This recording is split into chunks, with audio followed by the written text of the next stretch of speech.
When was this when they told you to go back to your country? A couple months ago, I believe. In the store? No,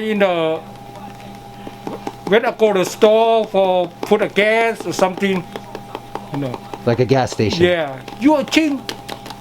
Get out of my country. You bring a car back to my country. I said, what the heck? I live over here for a long time. They don't care.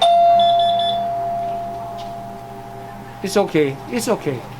After a white man killed 8 people, including 6 Asian women, in Atlanta area massage parlors, there was a lot of news coverage about a wave of anti-Asian racism in the U.S. So I tried to interview Asian Americans to find out what they've experienced and whether they think there's a surge in racism against them and what that feels like.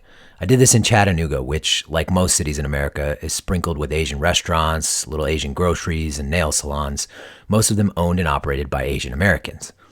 I visited a lot of them, multiple times. I wanted to hear from people living real life, not looking to be interviewed.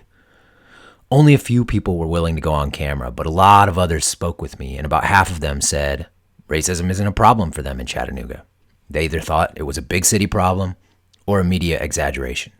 We'll get to those folks in a minute. But first, let's go back to the Lao grocery store owner from the beginning of the video who was racially abused in the small Georgia town of Lafayette, where he's lived for 35 years. Was it a young guy or an old guy? A young guy, 18 to 21, something like that. Kind of a hillbilly, like a hick? Yeah. A truck. You know that. They deep. They said, fuck you. I said, thank you. I tried to get away from them. Do you think a lot of people down there think that way? Some of them. Not all of them. When About 5% or 10%, something like that. Another woman said she didn't want to go on camera because she didn't want her family's business to become a target. Another suggested something similar without saying it explicitly. 2 men who were too busy to talk said the racism has ramped up since COVID started for sure. There were, however, a number of people who told me they haven't experienced racism anytime recently. Now it looks like everything is racism. You could not just, you just have to, you cannot say anything anymore because it's interpreted different. The news media and whoever is too much in television, too much. I don't know, to me I feel like somebody is instigating that word. The shooter in Atlanta said he opened fire because of a sexual addiction, not because of racism. I make judgment right away that it's a hate crime. So even though you don't think about it, I said, oh, but if people keep on repeating, there's a saying that people say bad things all the time, and then you yourself, you hear it all the time, then it will come that you believe the same thing too, But obviously, not everyone believes the shooter. Because of what happened in Atlanta, what happened in California, just people beating down old, Asian ladies. And there's no way somebody just have a bad day and go into like 3 massage places, which they know people that own massage places are mostly Asian, like nail salons. Me, I have not experienced racism towards me, but I have experienced my family being racist to other people. So I feel like that's not the right thing to do too, because what Long Beach is Asians and Hispanics taking over other races. That's what they're trying to do. And I don't agree with that either. So who's the racism against? Like just black people, and like racist people are like Asian racist to Hispanics. Hispanics don't like Asians. It's just on and on and on. It's like there's no concept. It's just everybody's racist. So I feel like that's how Cali is. That's why I moved out here. Chattanooga is not really that bad, but there's still some. Like I've experienced it, but it's not like towards me. Like in my nail salon, I own a nail salon.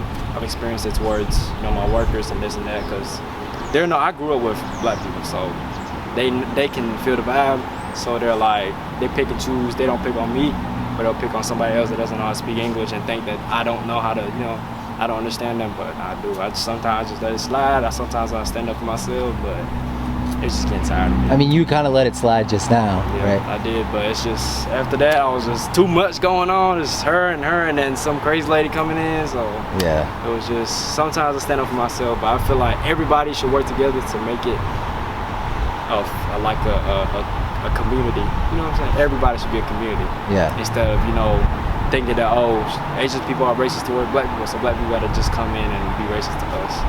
I don't feel like that's how it's supposed to work. Have you experienced anything? Anybody saying anything nasty to you anywhere?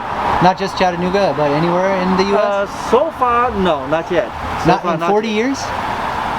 In 40 years, yeah, very, on the very beginning, yes, a little bit, but Chattanooga have grown and have matured. The world is changing. The world is getting smaller.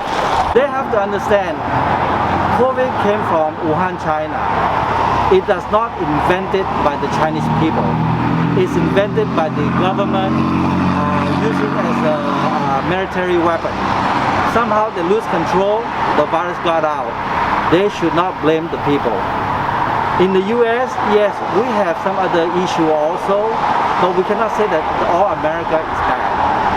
And we just have to learn to live with each other. I think we're all human. We are the children of God. So we have to learn how to treat each other the way we like to be treated. Everybody loves to come here. Why? It's the freedom. It's the democracy that we have here. Many places around the world doesn't have that freedom. In many countries, when racist is, it's not a topic. When you raise an issue about racism and all that, or about the government, they can be disappeared. And in the U.S. you can. That's why freedom of voice, freedom of speech is so well accepted here. But we need to learn how to use it properly. We need to learn how to educate our children to treasure what we have today and make it a better country to live in. It's good with me, so Yeah? yeah, it's good. You haven't experienced any, nobody said anything terrible to you? Or... No, when I came here, it's long time ago, over 20 years, but nobody say that, so anybody in here good. Nobody's ever said anything like that to you? No, they are friendly, so I live in Chattanooga, that's why, and anybody here good. No hate. Mm-hmm. Yeah. Okay. All right, that's good. So you feel welcome in this country? Yes. All right. We love the country. Yeah. Some of you are going to say, hey, I don't care about these anecdotes. Show me the data on anti-Asian racism. I'll put some links in the show notes for anyone who wants to dive deeper, but while the data show a big city problem, the national numbers are tricky. The biggest U.S. cities saw an increase in Asian hate crimes in 2020 of 145%, according to the Center for the Study of Hate and Extremism at Cal State San Bernardino. That's the key stat cited these days, but the total numbers are small, 120 hate crimes, and represented a small share of overall hate crime in the U.S., about 7%. And the data goes back only 1 year. The only national data over time comes from the FBI, and while it shows a slight increase in anti-Asian hate crime in 2019, the total number of incidents is again small for a country of 340 million and was roughly the same 10 years ago. The FBI will release data for 2020 in November. For now, forget the data, which is always going to be imperfect anyway. Asian Americans have said repeatedly and publicly that they face racism. That includes half the people I spoke with in Chattanooga.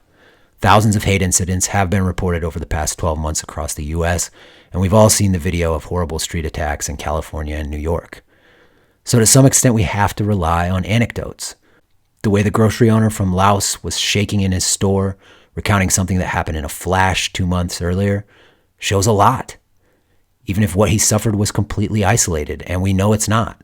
That sort of thing spreads real fear, anger, and alienation.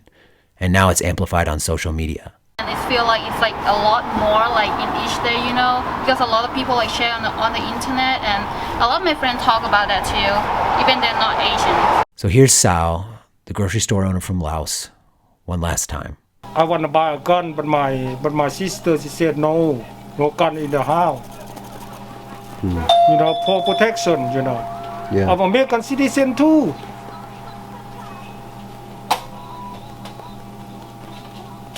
Well, I'm glad you're here. Thank you, sir.